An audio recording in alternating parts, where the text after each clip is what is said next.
Pulvanaka, and welcome back to another episode of the Fm96 Radio Rambles. I thought we were going to do it together. Okay, Radio 1, 2, 3. Radio Rambles. Basically, CFL, the aura of FM96 is turning 40. And that means we're going to be, chatting with some cool cats, some former personalities, troublemakers, headaches. What are some other things that you can say? Some trendsetters. Trendsetters. Yeah, let's focus on the positive here. Okay, policymakers and whatnot. And today, we are privileged to sit down with somebody who not only you didn't know what FM96, went to FM96, like you were high schooler, was part of FM96, but is part of the global community. Bolomere. Hi Tifa. Hi Maya. Thanks for having me. Thank you for being here. And you know what? We're just gonna start out because Maya and I were sitting down the whole week. Was like, Daddy, who's gonna ask what? Who's gonna ask what? The first question off the gate: How did a former Miss Hibiscus and FM96? Because usually that's not really said in the same breath. What's the correlation? Yeah. How did it happen to you? Well, I definitely was not Miss Hibiscus when I crossed paths with FM96.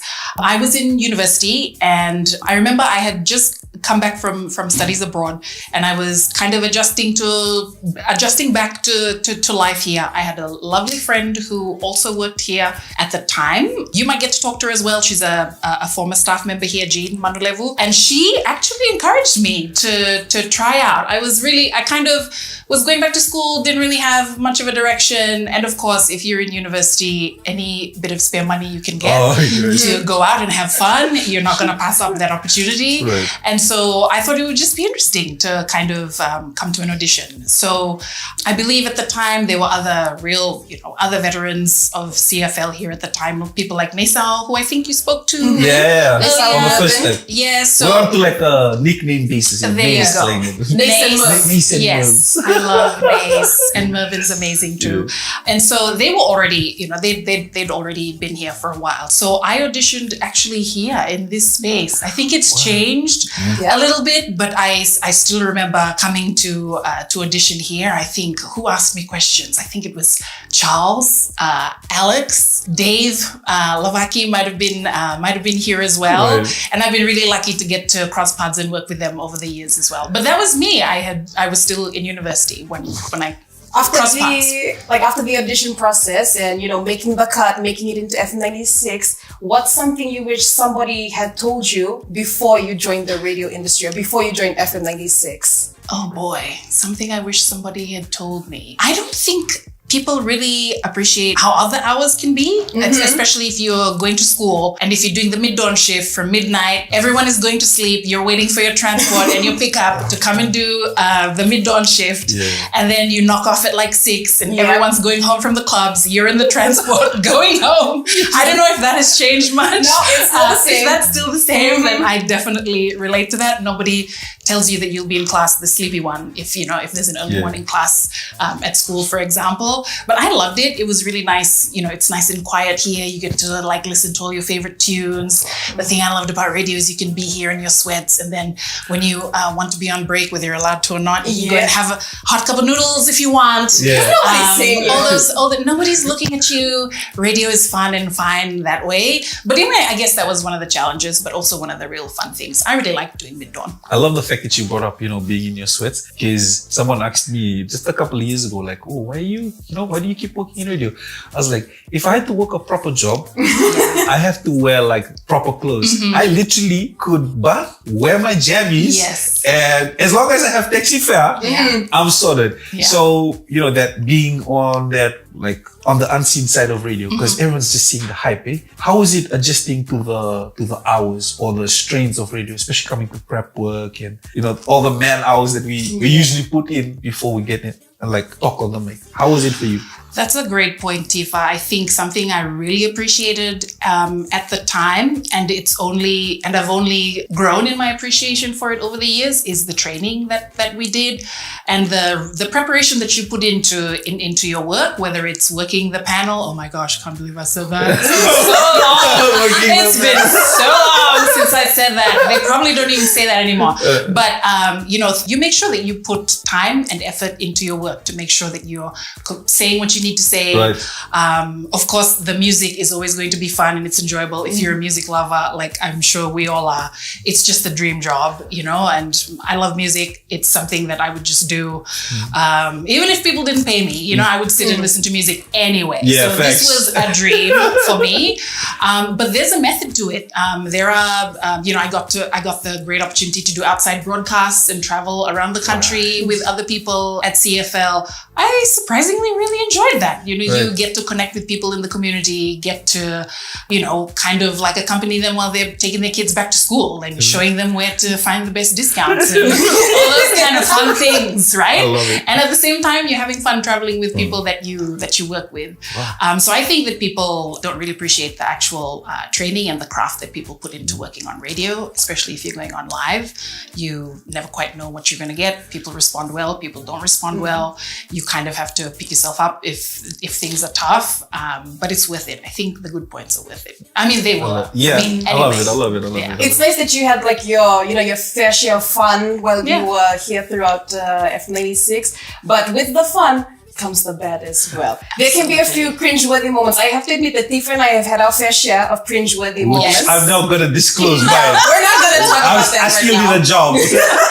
But what would you say was one of your most cringeworthy moments with radio? Gosh. Or maybe you go. I've definitely had live mic moments. Oh, those ones have been really, really bad. And I really just thank the universe that I didn't say anything that, I don't know, anything too skin crawling, but they're still embarrassing when they do happen.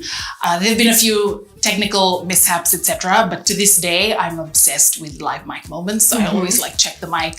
I'm the obsessive mic checker. But no matter how often you check, it still just randomly happens. And that even happened with me in TV anyway. But I just remember radio just cringing for an hour straight. I don't even know who was awake to listen to it. Oh my gosh. Or even if it was, I don't think it was a mid-dawn shift at the time, but it's still definitely cringe. You get listeners who kind of really, really want to hear their song. You get the odd kind of person who kind of becomes your companion, some late night security guards, some person listening the loyal from overseas, the real loyal ones, which is really nice because you end up feeling like some kind of camaraderie with people. So that was really nice. Yeah. The upside to the cringe. You know what, we're talking about the cringe and whatnot. This is something that we've been talking with everyone. Like we talked with Nisa and Movie and all. I don't think, for me, face value, I feel like you're a rule, you follow the rules to the T. But with FM96, there's always people who are gonna we all cut some corners. Oh yeah. Yeah, the naughty ones. Don't worry about it. You can tell us. You're not gonna get in trouble now. Kid, because we just want to hear one of those Ramble moments. Because I'm gonna say right now, my list, it just gets better and better every week. So, do you have a story for us? Oh my goodness. You don't need to know. I'm not going to get in trouble with Charles. No. Don't get warning letter. It's okay. I would say, actually, I don't think I could, and there's a reason why I can't. I don't think I can remember too many Rebel moments, probably because I was way too hungover to remember too many of them. So that was definitely my problem. I think working late hours or late shifts, you definitely come into work not necessarily all there. But for me, for the most part, I was relatively a nerd, but I did rebel in one way. You know how we were always, at the time, we were always told not to do too many voiceover recordings, too many VRs. I would totally, some nights, just do a series of VRs and just snooze and eat hot cups of noodles and whatnot for a good hour or two. It was really bad. Yes, there are songs that I hear to this day and I'm like, man, that was my favorite VR song. There is, I think, what is it? It's last night with P. Diddy and Kesha Cole. Oh. I was like, that was usually the first song I'd play going to a VR session. I'm going to have my cup of noodles. I like it. So you'd record the piece. But that was my not too serious way of rebelling. But we were always told not to do it. But some of us didn't. Yeah. We did it anyway. I mean, we did it anyway. Yeah. I mean, having been in radio for a while, I'm sure you would have gotten like a lot of cliches like, oh, because you work in radio, you must do this, or you must know that, or you must know how to do this. What do you think is like the most common cliche that people have about radio that you think is actually true? Oh, a common cliche that's actually true. A common cliche that's actually true. I think people think that radio people are like trivia monsters when it comes to music and artists. Oh my And gosh. I absolutely am.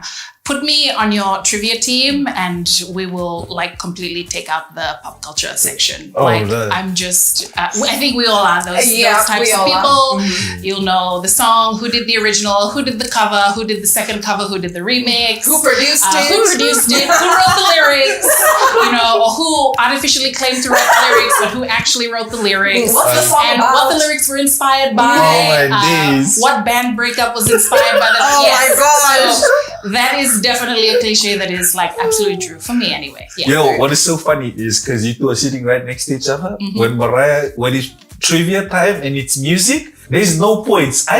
You just shush it. Come on now. You just shush it. That's Yes. us, bro. And Yes. she doesn't know because she's Trivia like, quiz. what, a Gen Z? She'll know all the music from like the 80s, 90s. And we're like, can you stop? We're gonna know it all right now. Yes. But something that was so interesting is because a lot of people I wouldn't say don't remember you from radio, but one of the biggest things for me personally, when I heard that she was on FM96, and it was something that me and Maya were talking about. Like, did the radio journey help you along to the hibiscus journey? Because everyone saw you there and was just like, oh, even I wanted to be a hibiscus queen. It's not too late. Nah, dude. It's not too late. It's not too late.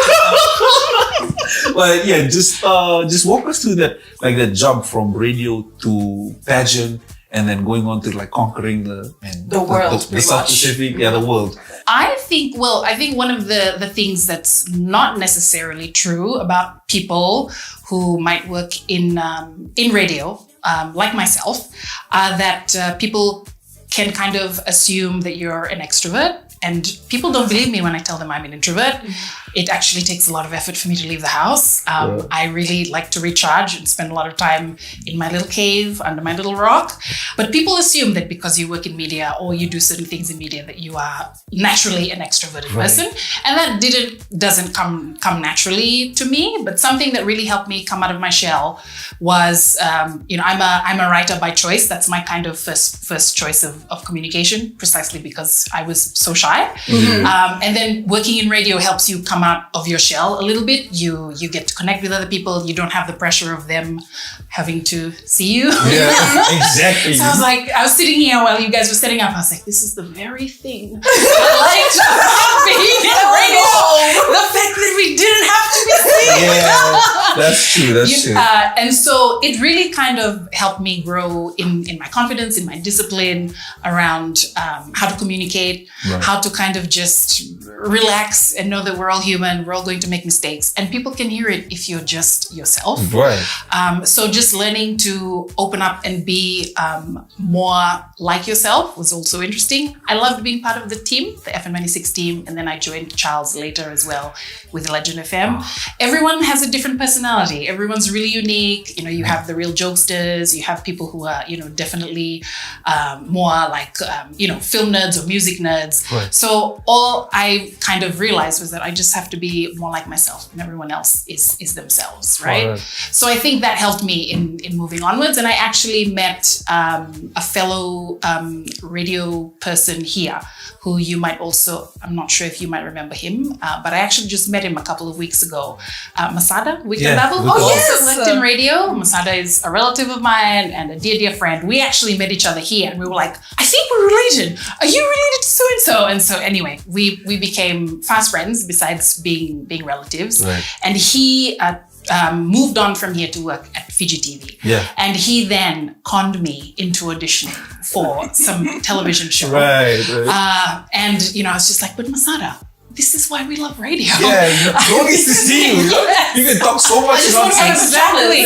And he was he just said, Mary, it's just 5 minutes. Just show up, read something off an auto cue. Yeah. And precisely because we work in radio, we're used to not necessarily always reading off scripts. Yeah. You do read off scripts if you're doing sweepers or other things. Yeah. That really helped me a lot. So I think it was just a bit of a reluctant progression into being pulled out of my shell. And then by the time you have to do difficult things, they're not so scary. Still nerve-wracking, but not so scary. Yeah. Oh, we love it. I think aside from being remembered as Miss Hibiscus, I think a lot of people would know Miss Mary as, I mean, you would recognize I don't know, but to mind your homework or something. I feel like you are a kindy teacher. Miss Mary! But you definitely know her because she's so passionate about so many causes in her life. How would you say radio, or specifically F96, has helped you to, push those projects a bit further, or to, let people know more about what you're passionate about? I think one of the things it has helped me do is actually listen to people and connect with people. I think radio still to this day reaches more people than we really appreciate. I remember them telling us about it at the time when we were doing our training, but it's still true to this day. It's a really intimate experience when you listen to the radio. I mean, now I listen to podcasts and those podcasts I listen to while I do the dishes or while I'm going on a walk. You're really in people's lives. You're with them when they're driving to work, when they're on the bus, etc. And so you get to hear a lot about what people's reactions are, what people's concerns are, what people are really interested in. So I think it made me like a better listener to people, to figure out how people live their lives, the things that they're interested in. So it helped me when I had things that I was interested in, or when I had causes. I felt like I could relate to people better because you understand where people are coming from, and they're not always interested in the things you're interested in, and that's okay. You don't have to force your interests on anyone. But when you do have a connection, that's a great opportunity to reach out to people. When radio gives you an opportunity to understand all different kinds of diverse types of people. Right. Yeah. Oh, that was... I know, right? But you guys should know that because you do a lot of... Because I think radio, if I'm not wrong, is the most listened to show, isn't it? Still? It's a for instance, it's a personal medium. Usually you're talking to one person at a time. Yes. And we can always relate to what you're talking about because every day you're meeting somebody who you didn't know was listening to you. And funny enough, when you think about it in the grand scheme of things, it helps a lot of people. I could relate to your story because not really much. When I go home and these guys text me, FIFA is gone. You just need that time to recharge and whatnot. But one of the main things that I wanted to tell along with you about is who inspired you? It doesn't have to be a radio person, because I see that a lot of the girls were interested when we were telling them, oh, we're gonna be having a talano with Nailatikau, and everyone was just like, oh, what wild? Because to me, I feel like the young girls are in a good spot to inspire people. So who inspired you? Since they're inspired by you. That's such a wild question. Oh my gosh. I'm so sorry to when you said, oh, what, why? I thought you were saying, they're like, oh, what, why? She's still alive? But why? But why really? I think, well, everyday people definitely inspire me, but without trying to lean on the lazy answers, because I know you'll probably get, it's easy to do those.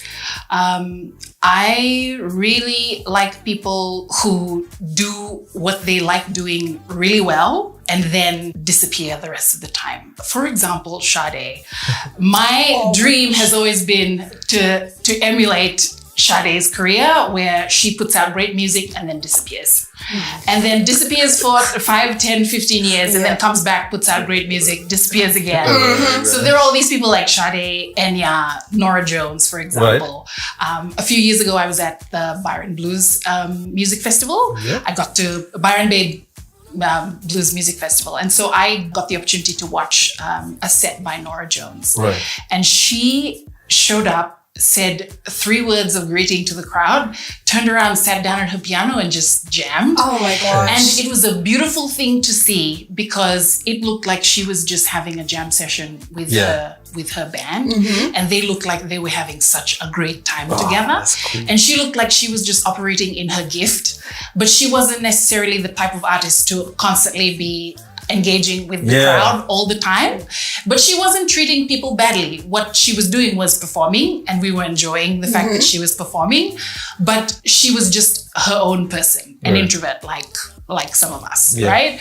And it really makes me think that you don't necessarily have to be an extroverted person to do something beautiful and to share your gift with other people. Yes. So I really like the way they do that. And I'm not a singer, but I try to emulate that in the way I work. Yeah. I really care about the things I do. I try to do them really well, and I try to enjoy the process of making them. Then I put them out into the world, and then I go away.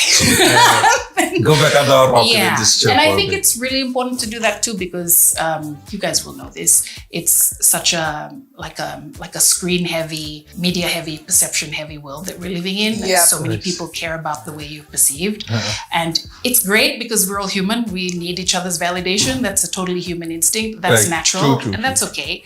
And at the same time, it can be really damaging. And I think you guys know that with the amount of people that you might have had to interact with. And I know that it can really take a heavy toll on people, which is why in some of the things that I've done, I've really done my best to learn from how people manage their mental health. I've had to learn the hard way about how to manage my mental health. Because if you don't go away and replenish yourself, at least I've learned, you don't really have anything good to offer anyone else. Yeah. Yeah. So I'm always a big advocate for go away, live a life, make mistakes, do crazy things, and learn from them. And then when you share, you can come from like a place of experience and say, Right. I've also messed up. I've done these crazy things.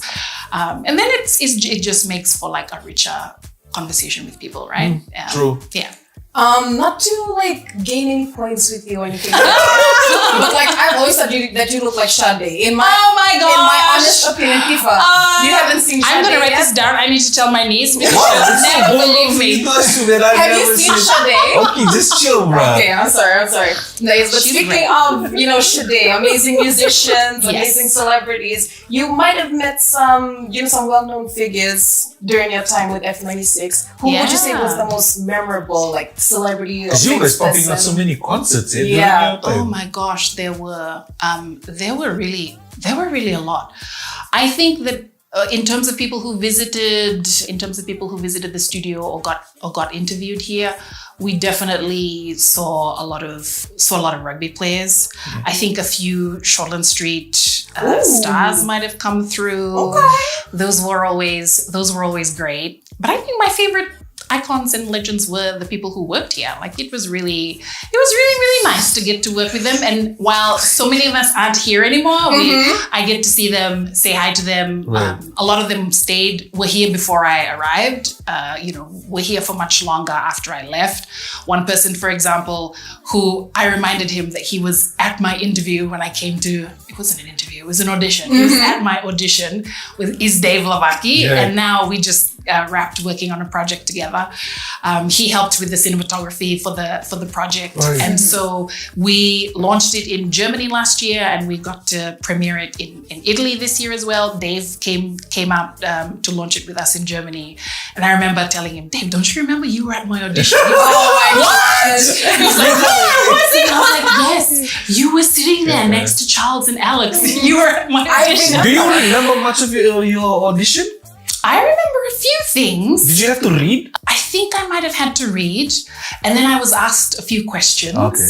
Charles asked me a real zinger of a question. Yeah. It was such a little jab. And it was a question about high schools. So for some reason, I think they asked you to maybe bring a CV with you. I don't think that would have been the case. Or maybe they asked me what my high school history was. Big mistake. Yeah. So once Charles knew that, he asked me, well, Mary, you started at Natambua, which is like this. Yeah. And then you ended at International, which is like this. He completely dissed the high school that I had finished high school at. And I was just like, well, thanks, Charles. I don't even remember how I responded to that question. But it was such a zinger. Just forgot Also, it was very Charles. Yeah. It was very on brand. Charles.